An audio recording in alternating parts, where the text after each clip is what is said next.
Rocker Pat here. Hi guys! This is my evaporator core and my 1994 short wheelbase single cab Chevrolet pick-em-up truck. And this is my dash on crack. Alright, so what the problem is last summer, end of last year, I started noticing what I thought was a misfire in the truck. And come to find out what it was the AC compressor rapidly engaging and disengaging and engaging and disengaging. It got so bad where, I mean, you could feel it. I mean, it was really hammering pretty hard when it would turn on. I put my gauges on it, and the conundrum I was seeing was that all of a sudden my low side would go down to almost zero, and it would kick off the compressor. Then it'd kick back on, blah, blah, blah. I don't still know everything that went. I still don't understand everything, but what I come to think, I replaced the compressor with another one I had. That didn't change anything. I replaced the hoses with new hoses. That didn't change anything. The condenser's not old at all, and there's really nothing that could be blocking anything inside the condenser. The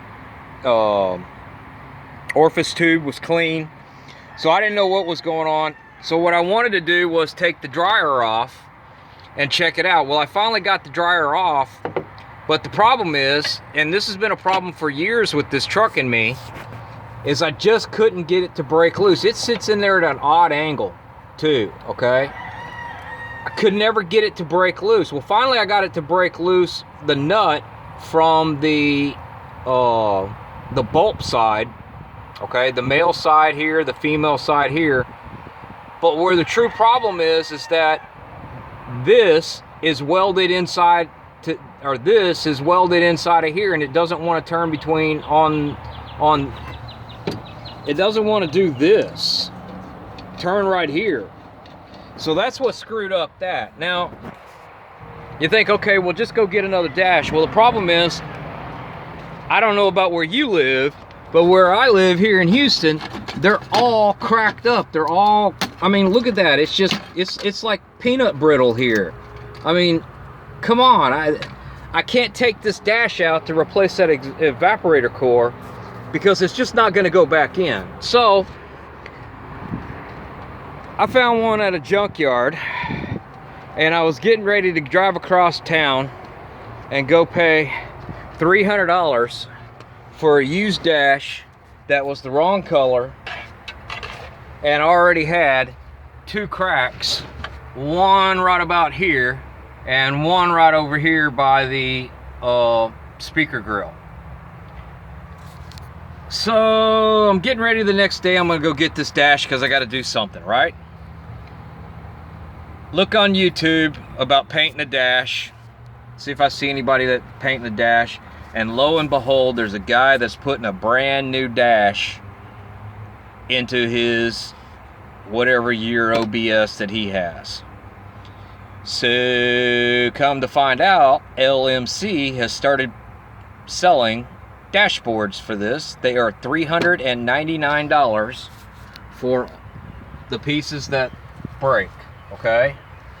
So I'm like, badass, I'll buy a brand new dash. I won't even mess with the used one. I'll get this solved, right? So I call up LMC last Friday to order me a new dash, along with some new vents, grills for the speakers, just some, you know, tidy up stuff. And apparently they don't have the dash that fits my truck. 88 to 91 is one dash. 92 to 94,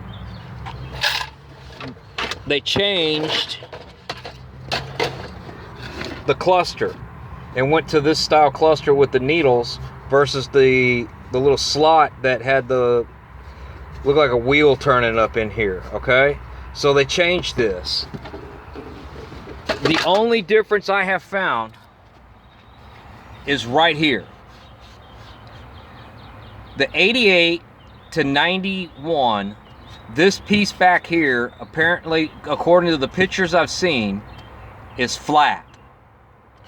The 92 to 94 has this rise in it. I'm sure what it is that the old cluster was thicker, and then they added this to move the new connector in.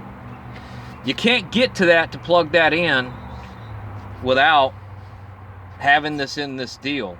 So my question is, would you risk the $400 plus the shipping to modify the one you know is in stock today? They have the 88 to 91, but they don't have the 92 to 94.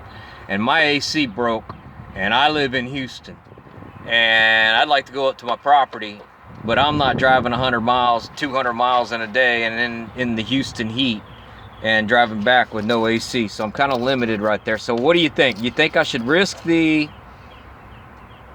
$400, cut this out,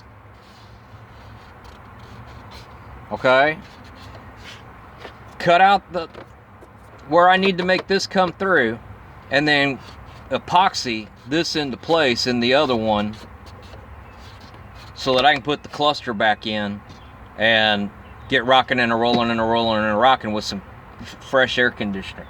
All right, guys, that's the question.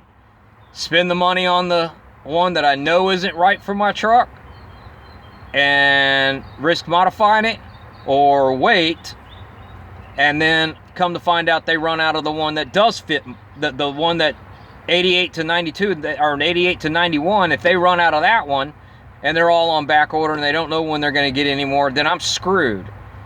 So that's my question. Roll the dice on $400 and modify it, or wait and hope they get the right one. All right, guys, well, there you go. There's your question for the day. Y'all keep rocking and a rolling and a rolling and a rocking. I got to put all this back together because I was just looking to see what was going on inside that hole. All right, guys, y'all, talk to y'all next time.